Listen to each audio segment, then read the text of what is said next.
Hi guys, and welcome back to another Tech Minds video. So if you're a follower of this channel, then you would have seen a video that I released a few weeks ago on the TK11 radio from Quansheng. And well, that radio ended up in bits when it met its maker with a hammer in my garden. Now if you've not seen that video, then go check it out. Now I need to explain something here about that video, something that I did not really disclose within it. More specifically about why I destroyed one of the TK11 radios on video. So firstly, I did already say in that video that I damaged it when trying to take it apart to see inside. Now it was beyond repair and components missing from the board, so I did not mind sacrificing the radio in the way that I did.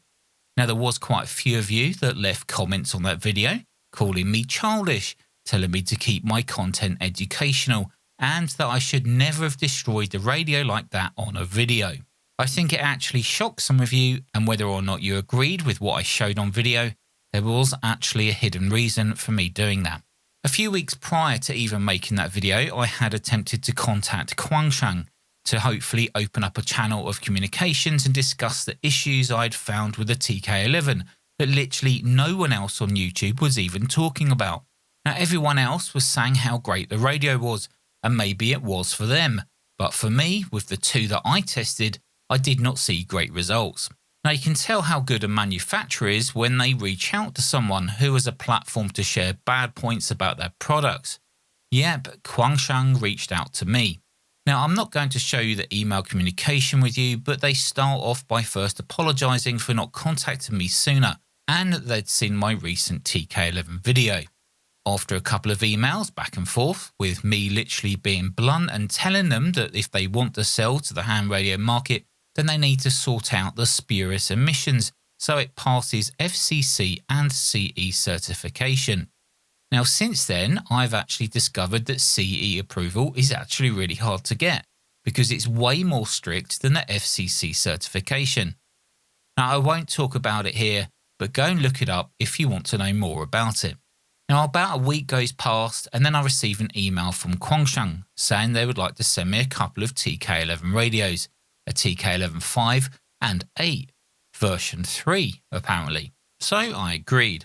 And well, here they are. Now I asked them what had been changed in the two that had been sent me, and if they'd reached CE certification level. Now I was told that even though the spurious emissions have been improved, they're still not to the level expected for CE certification. I was also told that improvements had been made to the HF receiver overloading very slightly, but the AGC issue, which is the root cause of the overloading in my opinion, had still not been solved. However, there is a light at the end of the tunnel. When receiving between 153 kHz and 18 MHz, without the little included antenna plugged into that 3.5mm port, reception is now routed to the SMA socket. This means no more dodgy connections when using a third-party antenna for listening to transmissions lower than 18 MHz. So the first thing to test will be spurious emissions. Now I only show one radio in this video, but both are the same hardware anyway. Even the firmware is the same as the TK11 radios that I showed a few weeks ago, so any changes that have been made have been hardware only. Now before I show this, I just want to say that first, I know this is not going to be lab accurate as I'm using a TinySA Ultra, and even though it does enough for my needs, it won't be 100% accurate. Also, the original tests were performed with a higher input into the TinySA, not above its maximum input, but not even around its ideal minus 26 dB input. So first, this is the 2 meter band from the original TK11. And then this is the 2 meter band from the new version that I received. Now to me, there's definitely some improvements there. There's not a lot, but it would make a small difference. The 70cm band on the original TK11 never really had issues with this, and so does the new version. After the spectrum analyzer settles, we observed no harmonics greater than the noise floor of this TinySA, which according to this is around minus 65. Now on the 4 meter band, things were a little strange. Some of the harmonics were better and some were worse. However, this still not would be enough to pass any certification. Now on the 6 meter band, and looking here at the original TK11 from the last video, this new version shown here is somewhat improved. But is that because I'm now using more of the recommended input, or has there actually been enough changes made to the 6-meter filtering? There also appears to be some improvements on the 10-meter band. Not a lot, but some of the hardware changes they've made appears to be starting to improve things. So now I wanted to test the HF reception below 18 MHz using the SMA socket. Now, unfortunately though, the HF bands were literally dead. I could not even hear any stations on my main radio indoors, so I had no hope of listening to anything outside. Now, I did try using a telescopic antenna on one of those little donut antennas, but still nothing was received. So it was very disappointing because I couldn't do the tests I wanted to. Now, another little test which I didn't record was attaching it to my indoor antenna, and it did actually yield the same results as last time, with massive overloading. So it looks like Quansheng really do need to sort out that AGC issue. Now, one last thing to look at is the PCB, as I was curious as to whether Quansheng had just made some changes to an original version 1 PCB and then shipped it off to me. Now, looking at this, doesn't appear to be any bodginess or link wires or components stacked on top of each other. Now, I'm not even sure if this new version PCB looks any different to the original version.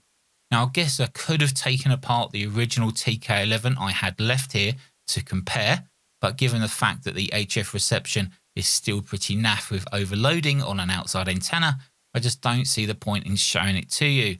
Maybe they just changed some component values, but I think there would have been a hardware change made to route the HF reception to the SMA instead of that 3.5mm socket. Now, what is a shame though was the band conditions. It would have been a real nice test to have open bands today to see how well this received using that SMA socket and third-party antennas. But I guess it gives Quansheng some time to make this even better and hopefully provide the next version. What you would have noticed there, edged on the bottom of the chassis, it says version 2 or VR2.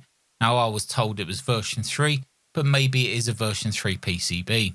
But the original TK11 does not have that engraving. Now, if I get any more news or receive any more versions of radios, I'll let you know in upcoming videos. Now, in summary, I think by Quansheng reaching out to me, making changes to try and improve things, and then ship me a couple of radios to test, I think that really shows that Quansheng could potentially be committed to creating some usable products on the ham radio bands. Now, let me know what you think about this. I know some of you will be really pessimistic about it, and some of you might be optimistic. I guess at the end of the day, actions speak louder than words. So we'll just have to sit and wait and see what happens. Maybe there's a TK12 on its way. Anyway, guys, thanks for watching. Take care of yourselves, and I'll see you in the next video.